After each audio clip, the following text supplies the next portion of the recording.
The Mazeri Van Bults were coming in all the dry way down the Ague road, and as Hotep would say, there was much rejoicing. They came in a real motorcade, big cars with windows so tinted they were like black mirrors, the back ends corrugated with heat sink fins, so that Monsieur and Madame and all the little Mazeri Van Bults could slide untouched through the killing heat of mid-afternoon. People turned out for them. As their fleet of cars grumbled down the Ankara's one-maintained road, everyone spilled from their factories and repair shops. An impromptu half-hour holiday from whatever it was put food on the table. The kids jumbled out from their shacks and shanties, from all the hand-built homes that had gathered around the Anchor, like junk washed up on a high tide, never to see the sea again. They all cheered, waving scraps of cloth for flags. Didn't matter the colour so long as it was bright enough to see through that dark glass.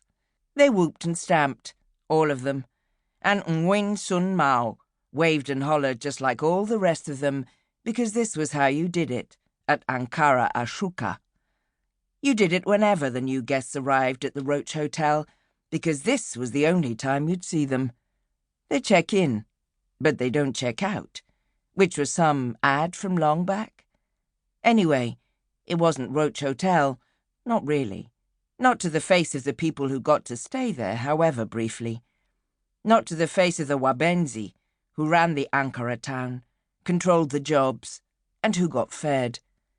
It had a fancy French name in 20-foot gold letters that loomed over everything in the township, just like the Ankara cable loomed over them, and everything, going up forever. The motorcade was approaching the big gates of the Roach Hotel now. The first couple of cars just went in, past the guards and the guns, up the gravel drive, past the dusty space where there'd been lawns in Mao's dad's day, before the owners acknowledged that even they couldn't waste water on that kind of conspicuous consumption. Mao's dad had got to see the place pristine new, before time and dust and the heat cracked the facade. Mao's granddad had helped build it, one of that wave of labour that had converged on all three Ankara points long back. They had locals, yes, but they got in strong backs and keen minds from all over, and it so happened there'd been plenty out of Vietnam who'd needed somewhere that wasn't underwater right about then. The crowd's jubilation was ebbing.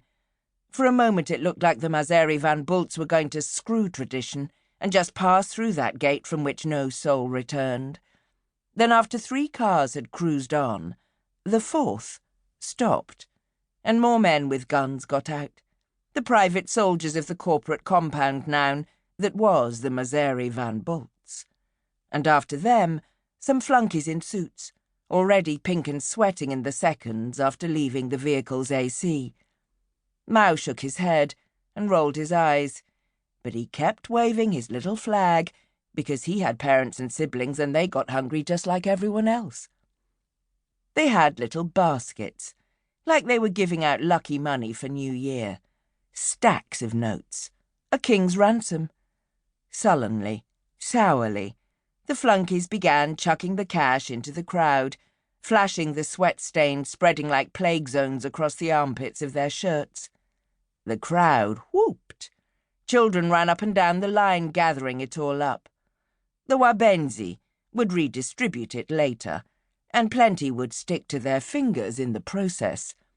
It would all go to buy just a little less than the last, because even these good old American bucks, these sterling pounds and rubles and euros and rand, bought less and less of the less and less there was to buy.